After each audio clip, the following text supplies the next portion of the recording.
Bismillahirrahmanirrahim. Innal hamdalillah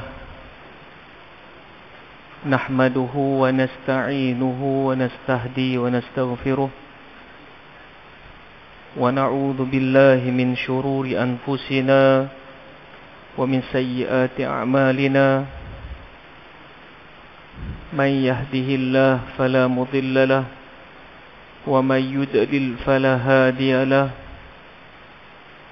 أشهد أن لا إله إلا الله وحده لا شريك له وأشهد أن محمدا عبده ورسوله. رب اشرح لي صدري ويسر لي أمري واحلل عقدة من لساني يفقه قولي amma ba'd. Marilah sama-sama kita niat i'tikaf. Nawaitul i'tikaf fi hadzal masjid sunnatan lillahi ta'ala. Radina billahi rabba. Kami redha Allah itu Tuhan kami. Wa bil islami dina. Kami redha Islam adalah cara hidup kami. Wa bi Muhammadin nabiyyan wa rasula. Dan kami juga redha Nabi Muhammad sallallahu alaihi wasallam merupakan nabi dan rasul. Yang dihormati pengurusi masjid, timbalan pengurusi, para ahli jawatan kuasa masjid, Tok Imam, Tok Bilal, Tok Siak, tuan-tuan, puan-puan, ibu-ibu, ayah-ayah yang dirahmati Allah Azza wa Jalla. An Abi Hurairah radhiyallahu anhu, daripada Abi Hurairah radhiyallahu anhu, sami'tu Rasulullah sallallahu alaihi wasallam yaqul, beliau mendengar Nabi sallallahu alaihi wasallam bersabda, Sab'atun yuzilluhumullahu fi zillih yawma la zilla illa zilluh. 7 golongan yang mana mendapat naungan arasy Allah ketika mana tidak ada naungan ketika itu. Saya nak sentuh hari ini yang nombor 2 adalah wasyabun nasha'a fi ibadati rabbih. Seorang pemuda yang menyibukkan dirinya dengan beribadah kepada Allah Azza wa Jal. Beruntunglah ketika mana kita ada anak lelaki dan perempuan yang kehidupan hariannya disibukkan dengan perkara-perkara yang ibadah, sama ada ibadah khusus ataupun ibadah umum, maka untunglah bagi mereka. Mungkin sekarang anak-anak yang bawah umur 12 tahun tidak boleh pergi ke surau dan masjid, maka sibukkanlah diri mereka dengan perkara-perkara yang bermanfaat. Sampaikan ada satu hadis Nabi sallallahu alaihi wasallam, Nabi menyebut, innallaha la ya'jaba minasyabun allazi laysat lahu sabwah.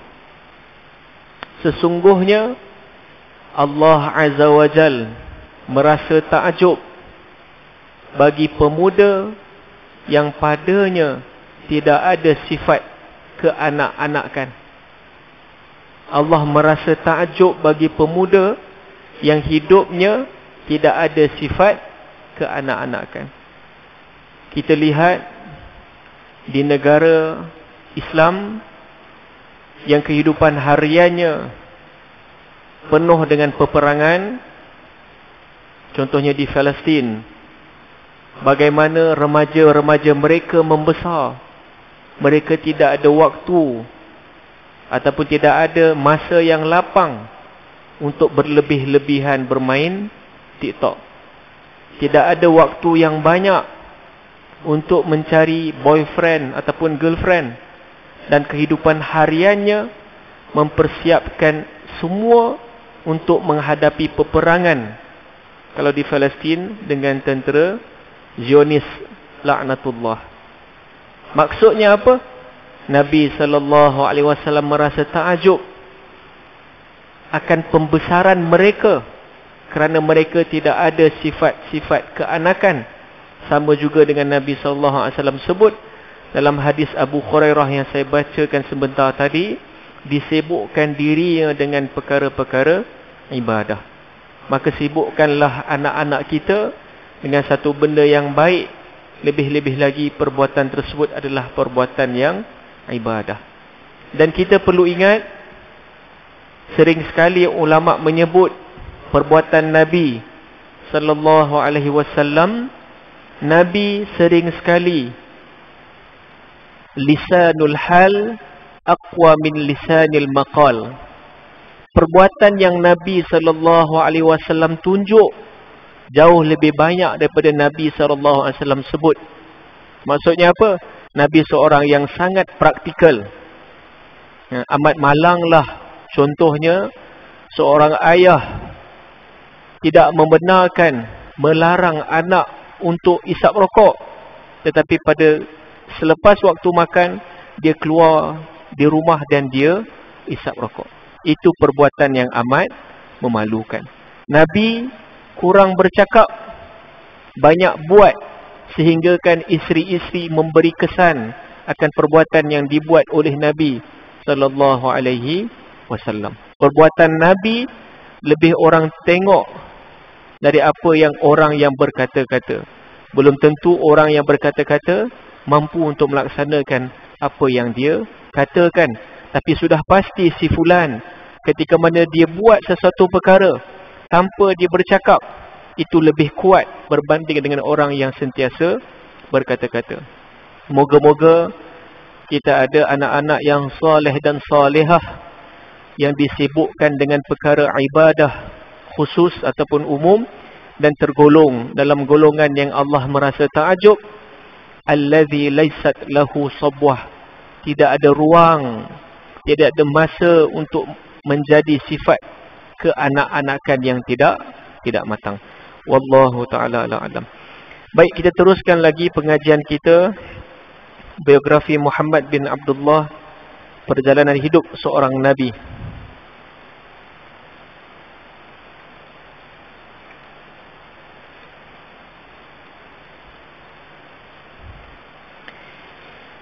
Sebelum ini kita telah sentuh perjanjian Aqabah. Perjanjian Aqabah yang pertama yang kita sudah maklum berlaku pada tahun ke-11 kerasulan. Ketika itu Nabi SAW selepas melepasi Amul Huzun, tahun kesedihan, isteri Nabi yang tercinta Siti Khadijah binti Khuwailid, sampai hadis Sahih Bukhari mengatakan afdalun nisa, sebaik-baik perempuan, Maryam binti Imran wa Khadijah binti Khuwailid. Ya, dua orang perempuan yang terbaik bagi kalangan wanita adalah Maryam binti Imran dan Siti Khadijah binti Khuwailid.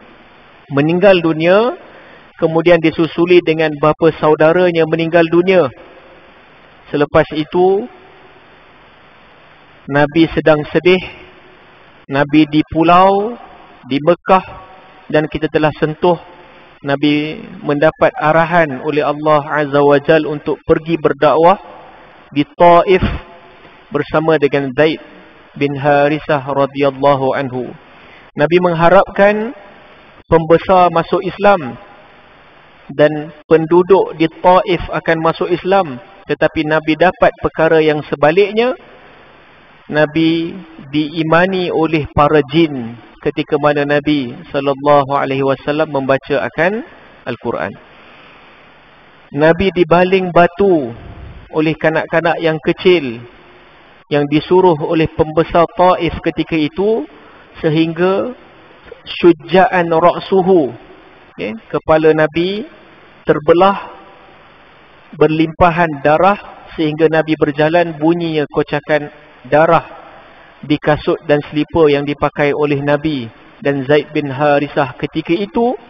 Dan kita telah sentuh Zaid bin Harisah radhiyallahu anhu pun sendiri tidak mampu untuk menahan batu-batu yang dibalin, dan akhirnya terkena juga tubuh Nabi yang mulia sallallahu alaihi wasallam. Selepas itu Nabi di-Isra' dan Mi'rajkan, barulah mula fasanya Nabi merancang untuk berhijrah ke Madinah.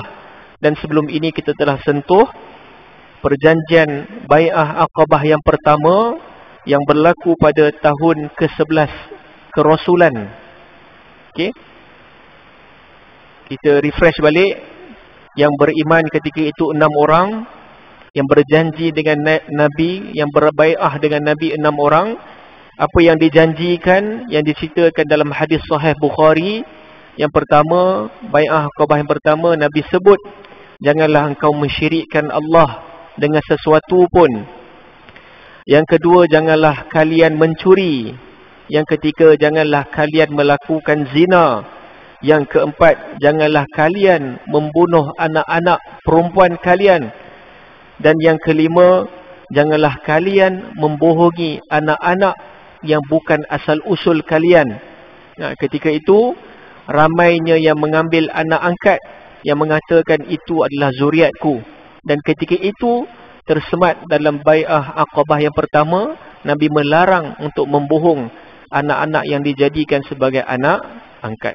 Yang terakhir, Nabi SAW memberi jaminan kepada 6 orang yang telah mengikat perjanjian bahawa Nabi akan bersama dengan kalian sewaktu kalian senang ataupun kalian susah. Dan itu kita telah sentuh pada kuliah yang lepas. Itu pada tahun 11 kerasulan. Okey. Tempoh yang berlaku ini sangat padat. Hari ini kita akan sambung pada muka surat yang 112, perjanjian Aqabah yang kedua. Perjanjian Aqabah yang kedua berlaku pada tahun ke-13 kerasulan. Maksudnya kita sebut ke-13 kerasulan, Nabi berusia ketika itu 53 tahun. 11 kerasulan Bai'ah Aqabah yang pertama, pada 12 kerasulan Nabi mengikat bai'ah dengan para wanita ketika itu. Dan bila masuk ke 13 kerasulan, Nabi berusia 53 tahun, baru Nabi merancang untuk menjalankan Bai'ah Aqabah yang kedua. Pada masa itu juga Islam berkembang pesat di Madinah. Pada tahun terakhir sebelum Muhammad berhijrah ke Madinah, orang Madinah menghantar 73 orang wakil mereka yang sudah Islam bertemu dengan Muhammad. Nah, kita tengok begini, Nabi merancang satu benda yang akan menaik grafnya. Perjanjian Aqabah yang pertama 6 orang, perjanjian dengan wanita pada 12 kerasulan ada 12 orang, tetapi 5 orang adalah orang yang sama. Tetapi pada tahun ke-13 kerasulan, masa perjanjian Aqabah yang kedua, telah datang ataupun hadir 73 orang wakil. Kalau kita belajar durus wal ibar, pembelajaran dengan pengajaran sirah, orang yang mengkritik Nabi, takkanlah Nabi berdakwah setahun naik 7 orang, setahun yang kemudian naik 50 lebih orang. Tetapi itulah strategi Nabi sallallahu alaihi wasallam. Apa yang Nabi pegang 6 orang, kemudian jadi 12 orang, jadi 73 orang, semua mereka adalah ketua-ketua kaum ketika mana Nabi masuk ke Madinah, khususnya Aus dan Khazraj. Mereka ada pengikut yang sangat ramai. 2 orang daripada mereka adalah perempuan. Mereka datang bersama dengan rombongan haji dari Madinah, yang mana pada masa itu sebahagian daripada rombongan ini belum Islam lagi. Kita tahu pada tahun ke-11 kerasulan, ke-12 kerasulan dan ke-13 kerasulan. Ketika itu Nabi baru berusia 51, 52 dan 53 tahun. Ketika itu belum disyariatkan lagi ibadah haji. Nah, ini strategi Nabi sallallahu alaihi wasallam. Nabi berjumpa dengan para sahabat yang nak diikat bai'ah Aqabah. Nabi berjumpa pada waktu haji. Sebab apa? Ketika itu seluruh penduduk dunia akan datang ke Mekah dan Madinah untuk melaksanakan ibadah haji. Belum disyariatkan. Mereka membuat apa yang diamalkan oleh turun-temurun. Dan ketika itulah tidak ada seorang pun kafir Quraisy yang perasan berlakunya 3 perjanjian pada 3 tahun yang berdekatan. Itu yang dirancang oleh Nabi sallallahu alaihi wasallam. InsyaAllah nanti saya akan tulis sedikit.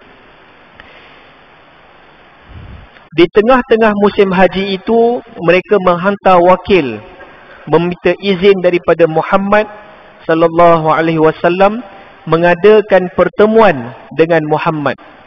Salah seorang wakil yang datang membuat janji dengan Muhammad adalah Sa'ad bin Malik, seorang penyair terkenal di Madinah. Muhammad sangat gembira dengan keislamannya kerana penyair pada masa itu adalah media penting dalam masyarakat Arab. Mereka berjanji akan bertemu dengan Muhammad di Bukit Aqabah, iaitu salah satu bukit di Mekah, bagi memeterai janji setia dengan Muhammad. Okay? Nabi SAW sangat gembira kalau penyair-penyair ni nak masuk Islam. Sama juga yang kita telah sentuh pada kuliah yang lepas, Tufail bin Amru. Ketika mana nak masuk Islam, Nabi sangat bergembira akan Tufail. Sama juga ketika mana Sa'ad bin Malik nak masuk Islam. Dan Nabi merancang ini memang berlaku pada waktu haji. Kita maklum, ibadah haji berlaku pada 8, 9, 10, 11, 12 dan 13 Zulhijjah. Dan perjanjian ini berlaku ketika mana Nabi nak masuk Mina. Pada malam yang dijanjikan, seramai 73 orang, 2 daripadanya perempuan, iaitu Nusaibah Ummu Amarah binti Ka'ab dan Asma binti Amru, datang berjumpa Muhammad. 73 orang, 71 adalah orang lelaki, 2 orang adalah hanya perempuan. Dalam pertemuan itu, Muhammad ditemani oleh bapa saudaranya Abbas. Mereka mengiklankan keislaman mereka kepada Muhammad dan meminta dinyatakan syarat-syarat kepada mereka. Apa syarat-syarat untuk bai'ah Aqabah yang kedua? Sudah pasti mestilah berbeza dengan perjanjian bai'ah Aqabah yang pertama. Muhammad berkata, mengucap 2 kalimah syahadah. Mereka berkata, kami semua mengucap 2 kalimah syahadah. Kami dah melafazkan lafaz syahadah. Muhammad menyebut nasihat-nasihat lain pula adalah berhubung moral dan menjauhi kemungkaran. Mereka berkata, wahai Muhammad, itu semua syarat untuk Allah. Kami mahu syarat untuk diri kami. Bukan diri kamu, diri kami. Muhammad menyebut, kalau aku ke Madinah, ke tempat kamu, hendaklah kamu mempertahankan aku seperti mana kamu mempertahankan isteri-isteri dan anak-anak kamu. Ini antara perjanjian Aqabah yang kedua. Bila aku sampai ke Madinah, kalaulah aku diserang, aku disakiti, aku wajib dilindungi oleh kalian seperti mana kalian melindungi anak-anak suami isteri kalian. Itu syarat Nabi letakkan pada bai'ah Aqabah yang kedua. Nabi dah tahu dah ketika mana Nabi terus pergi ke Taif bersama dengan Zaid bin Harisah tanpa meletakkan syarat, hanya tawakal ala Allah, tetapi Nabi kena satu benda yang amat besar dan Nabi belajar atas apa yang Nabi kena. Dan ketika mana berlaku pada bai'ah Aqabah yang kedua, Nabi meletakkan syarat, aku pergi ke Madinah dengan jaminan aku dilindungi seperti mana aku dilindungi oleh kamu menjaga anak-anak dan ibu ataupun suami dan isteri kalian. Sa'ad bin Ubadah bertanya kepada Muhammad, apa ganjaran kami apabila kami berbuat begitu? Okey, nak jaga anak memang kita sayang, ayah ataupun suami isteri kita sayang, tapi apa ganjaran kalau kami menjaga engkau seperti mana kami menjaga anak-anak kami sendiri? Ketika itu Muhammad berkata, untuk kamu syurga Allah. Tidak ada janji-janji keduniaan, tetapi untuk kamu syurga Allah. Nabi mengulangi syurga Allah buat kamu 2 kali bagi siapa yang mengangkat ataupun membai'ah Aqabah yang kali kedua. Sa'ad berkata, kami tidak akan menarik diri dan tidak akan membatalkan perjanjian ini, wahai pesuruh Allah. Kami juga minta kamu jangan menarik diri lagi daripada perjanjian ini. Perjanjian berlaku antara Sa'ad dan Muhammad sallallahu alaihi wasallam. Muhammad sallallahu alaihi wasallam berkata, wahai Sa'ad, kamu mewakili diri kamu bagaimana dengan kaummu. Okay, dia seorang datang, dia ada pengikut yang amat ramai. Dalam Tabaqat Al-Kubra mengatakan Sa'ad ini ribuan pengikut dia. Dan ketika itu dia datang beriman dengan Nabi, apa yang Nabi sebut. Dan Nabi tanya, bagaimana dengan pengikutmu, wahai Sa'ad? Pada masa itu mereka bangun berdiri, wahai Muhammad, kami juga begitu. Apa yang Sa'ad sebut, kami bersama dengan Sa'ad sebagai ketua bagi kaumnya. Salah seorang daripada mereka bertanya kepada Muhammad, antara kami dan Yahudi ada ikatan perjanjian dan kami akan memutuskannya. Kalau kami berbuat begitu dan Allah menangkan kamu, adakah kamu akan pulang kepada kaum kamu dan tinggalkan kami? Muhammad tersenyum mendengar dengan kata-kata ini. Okay. Ada antara mereka yang telah berjanji dengan orang Yahudi di Madinah. Di Madinah Yahudi pun sangat ramai. 1/3 penduduk Madinah adalah orang Yahudi. Mereka berjanji dengan orang Yahudi supaya mana mereka tidak tertindas. Dan mereka bertanya kepada Nabi, adakah kalau mereka melanggari perjanjian dengan Yahudi, kamu akan berlari diri kepada kaummu ketika mana kaummu sudah menang? Muhammad tersenyum dengan kata-kata ini. Muhammad berkata, bahkan darah dengan darah, kemusnahan dengan kemusnahan, aku sebahagian daripada kamu dan kamu sebahagian daripadaku. Itu jaminan Nabi SAW kepada orang yang ingin mengikat bai'ah dengan Nabi, perjanjian Aqabah yang kedua. Aku perangi sesiapa yang kamu perangi, dan aku berdamai dengan siapa yang kamu berdamai. Ini perjanjian jihad, perjanjian darah dan perjanjian nyawa.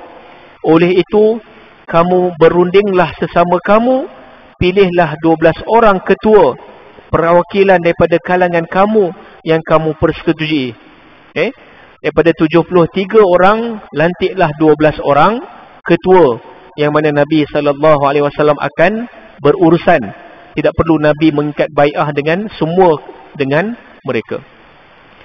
Datanglah 12 orang yang mewakili kaum masing-masing.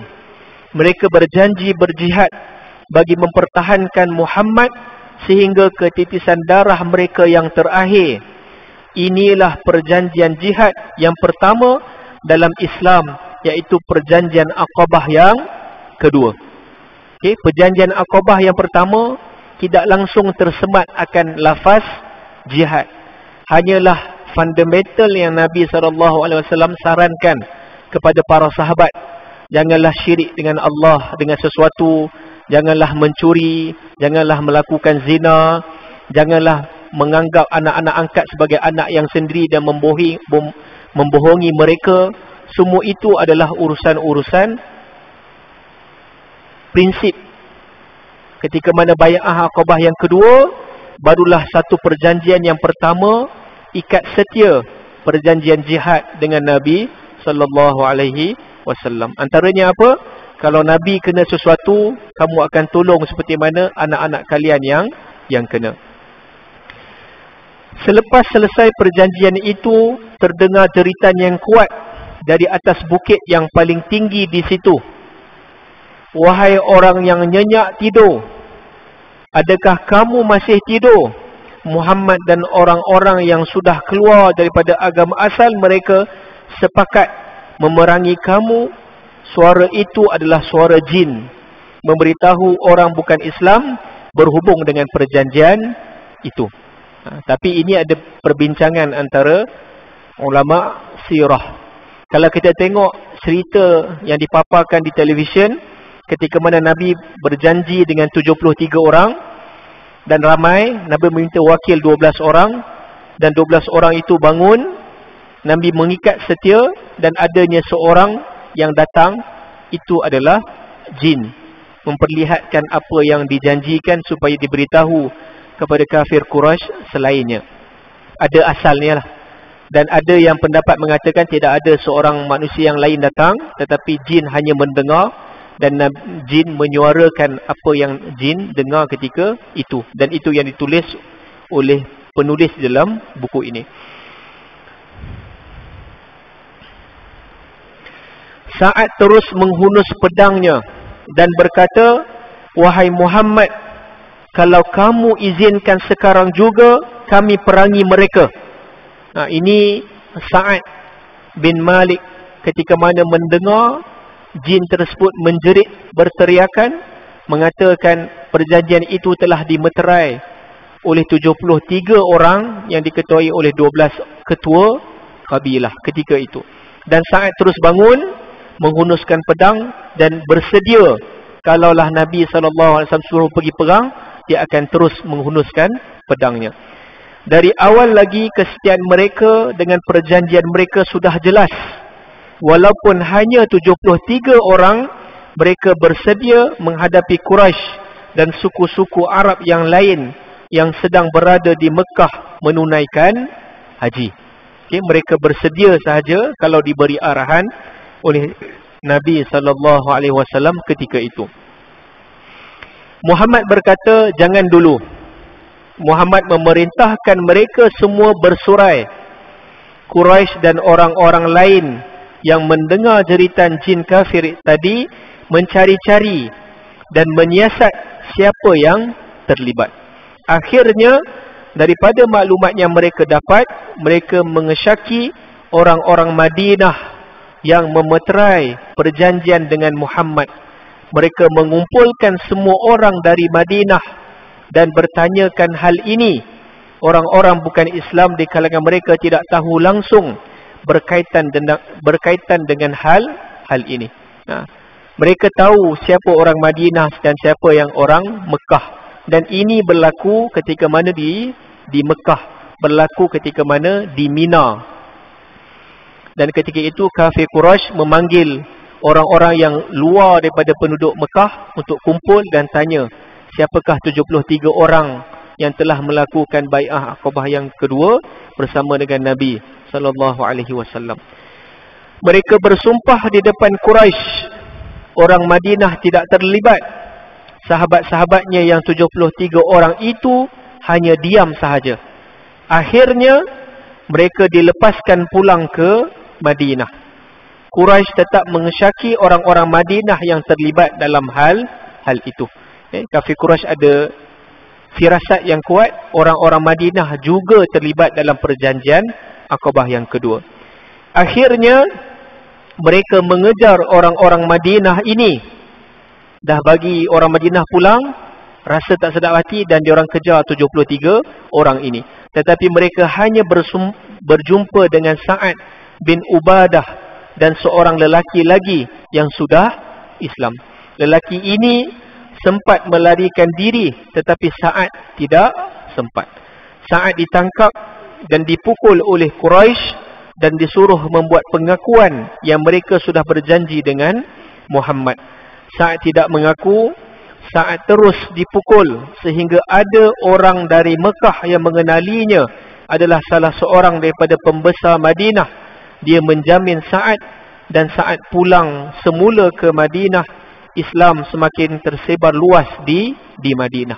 Tujuan asal perjanjian Aqabah yang kedua, 73 orang pulang ke Madinah, Islamkan setiap pintu yang ada di Madinah, seperti mana yang Nabi SAW menghantar utusan yang pertama yang bernama Mus'ab bin Umair radhiyallahu anhu yang kita telah sentuh pada kuliah yang lepas. Nabi nak pastikan sebelum Nabi berhijrah ke Madinah, ramai yang telah memahami apa yang Nabi nak bawa, dan ramai juga yang telah mendukung menjadi umat Islam ketika itu.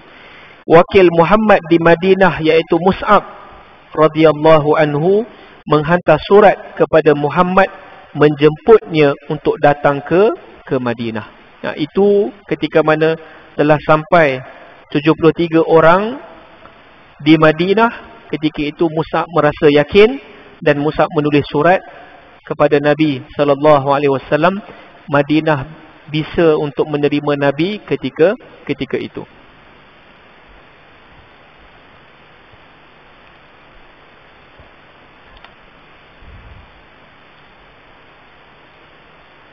Saya nak tulis sikit.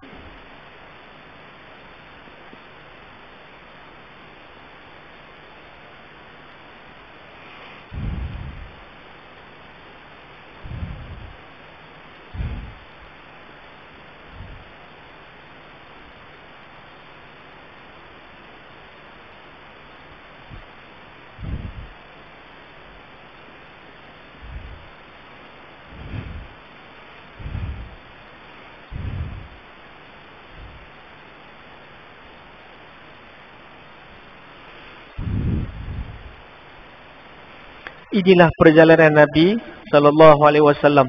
Saya nak cerita sebab ada kaitannya pada kuliah yang Nabi masuk ke Madinah.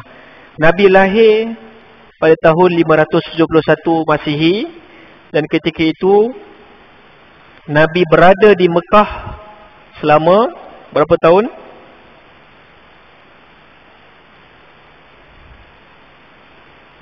Lamalah daripada kecil.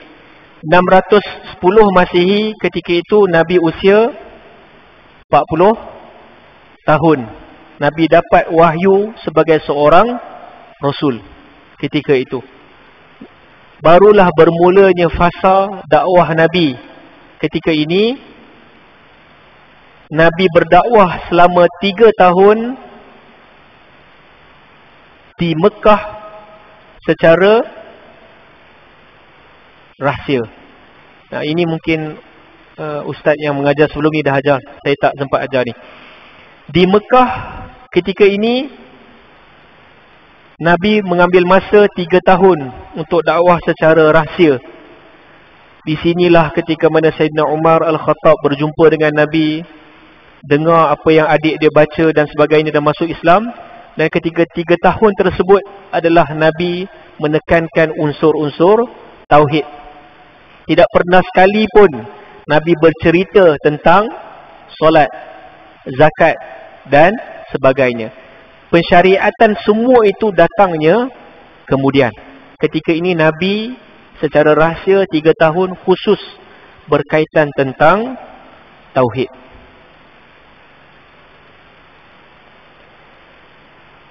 Sepuluh tahun ini adalah dakwah Nabi di Mekah juga,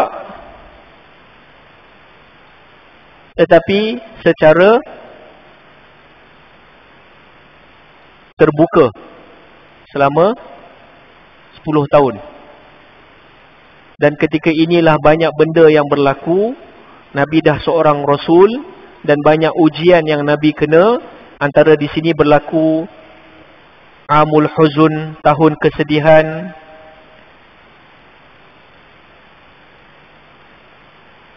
Di sini juga berlaku Nabi berdakwah di Taif dan sebagainya. Ini ketika mana Nabi SAW di Mekah.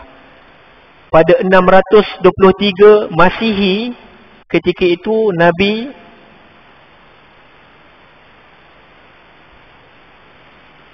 baru masuk umur 53 tahun.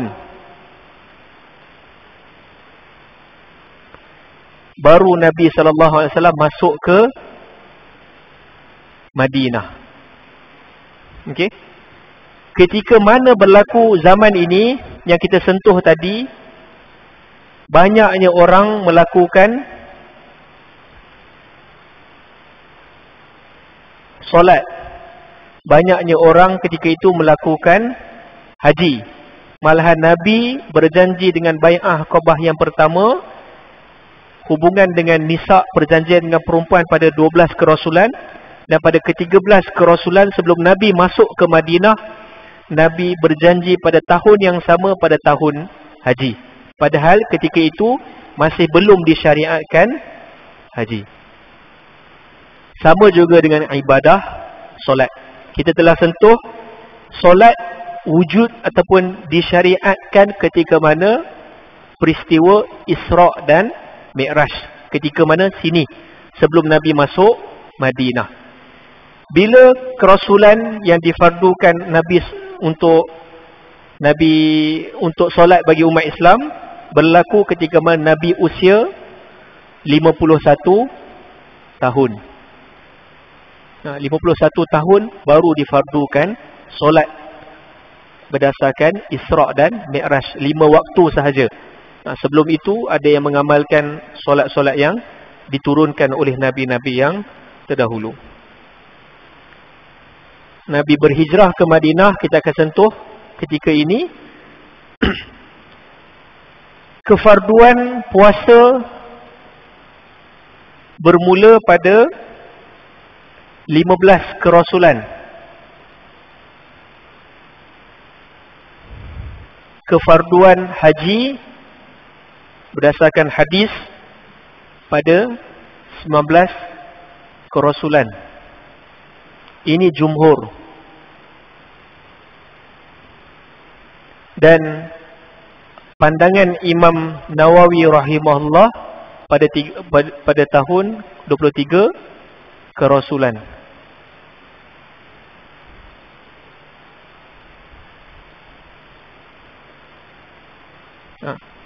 Maksudnya apa? Kefarduan puasa 15 kerasulan, 40 tahun umur Nabi tambah dengan 15, Nabi ketika itu berusia 55 tahun.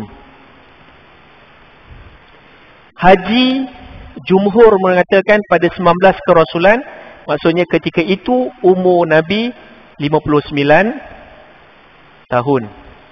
Pendapat Imam Nawawi rahimahullah, pandangan mazhab kita Syafi'i, kewajipan fardu haji ketika mana 23 kerasulan pada tahun Nabi wafat, 63 tahun.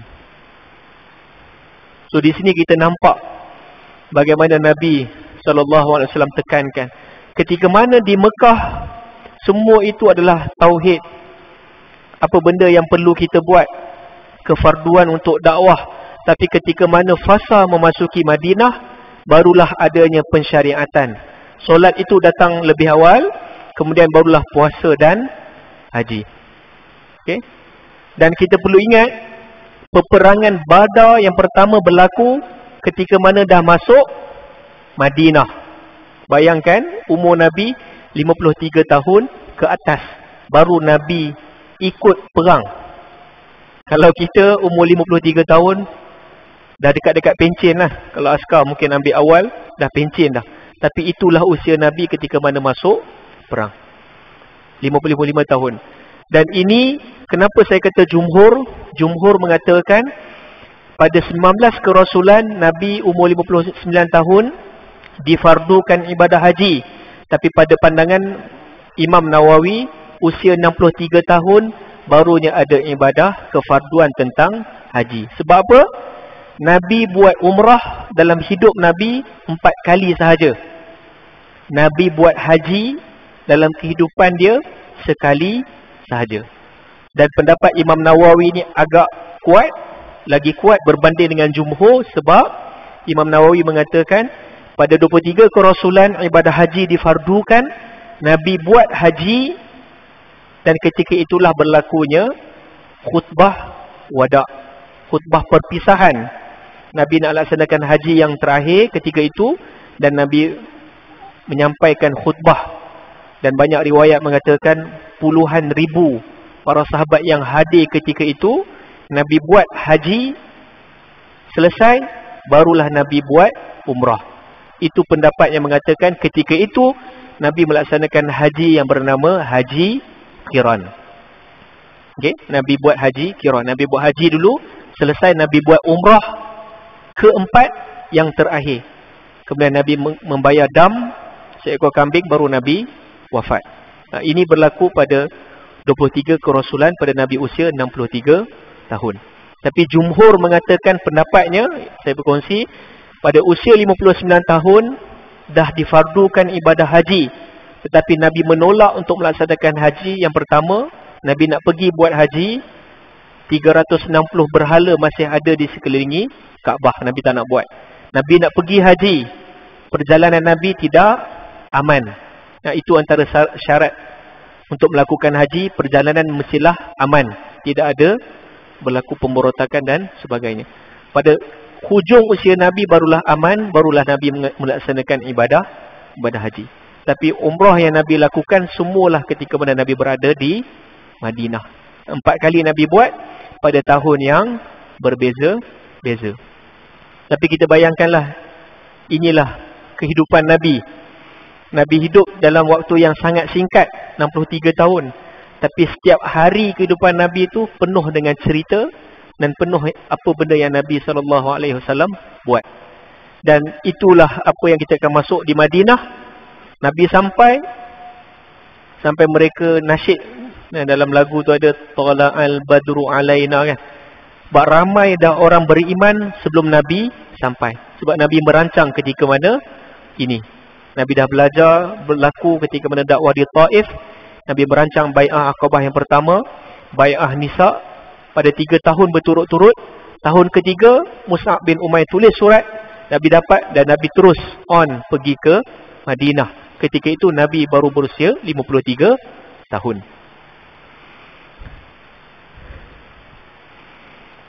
Dan kita maklum, bila masuk Madinah, ramai orang yang beriman dengan apa yang Nabi bawa. Tapi ketika itu mereka ingin menguji Nabi, maka tercetuslah peperangan Badar. Badar ini satu peperangan yang besar, tapi tidak dirancang.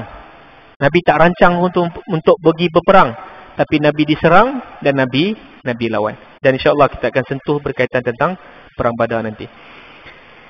Baik. Hijrah ke Madinah. Muhammad memerintahkan sahabat-sahabatnya berhijrah ke Madinah. Hijrah ke Madinah adalah perintah daripada Muhammad sallallahu alaihi wasallam. Bukan lagi seperti hijrah ke Habsyah. Ini bermakna hijrah ke Madinah adalah wajib. Tidak seperti hijrah ke Habsyah. Arahan yang pertama Nabi sallallahu alaihi wasallam keluarkan hijrah adalah hijrah ke Madinah. Dan ini adalah wajib. Mereka akan mendukung Nabi ketika mana Nabi sampai di Madinah Al-Munawwarah. Dulu namanya adalah Yasrib. Orang pertama yang berhijrah ke Madinah adalah Abu Salamah dan isterinya Ummu Salamah. Mereka membawa anak kecil mereka, Salamah. Apabila Quraisy nampak, Quraisy suku Makhzum menahan Ummu Salamah. Suku Abdul Sa'ad mengambil Salamah dan Abu Salamah terus ke Madinah. Apa-apa juga halangan yang datang, anak kena ambil ke, suami kena bunuh ke, arahan dia pergi ke Madinah. Ketika mana anak diambil, tak apa, anak adalah pilihan yang lain. Sekarang adalah suruhan Nabi SAW perlu sampai ke Madinah. Ini bermakna hijrah ke Madinah adalah wajib. Setahun selepas itu baru Ummu Salamah dapat melepaskan diri ke Madinah dengan anak kecilnya Salamah. Okay? Selepas tahun barulah mereka boleh berhijrah, selepas diambil oleh suku Makhzum ataupun suku Abdul Sa'ad. Selepas Abu Salamah berhijrah, ramai lagi sahabat yang berhijrah ke Madinah secara senyap-senyap. Apabila Umar mahu berhijrah, dia menyiapkan kenderaannya, bekalan dan pakaian serta senjata. Kemudian dengan segala kelengkapan itu, dia pergi ke Kaabah. Quraisy dari jauh memerhatikan Umar. Kaabah ini satu tempat yang orang semua melakukan ibadah. Walaupun ada 360 berhala, tempat itu adalah tempat yang mulia daripada zaman Nabi Ibrahim alaihi salam lagi. Dan ketika itu Sayyidina Umar datang dan dia siapkan bekalan dan dia pergi ke Madinah.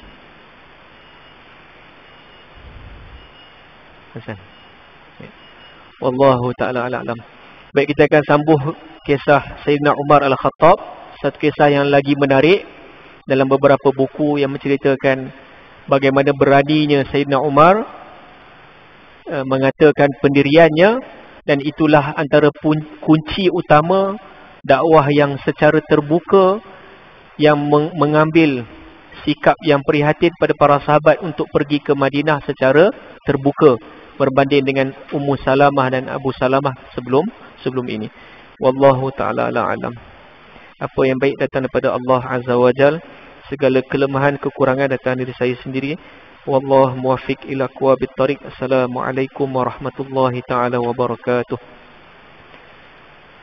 اللهم اجعلنا جمعا مرحوما وتفرقا من بعده تفرقا معصوما ربنا آتنا في الدنيا حسنة وفي الآخرة حسنة وقنا عذاب النار وصلى الله على سيدنا محمد وعلى آله وصحبه وبارك وسلم الحمد لله رب العالمين.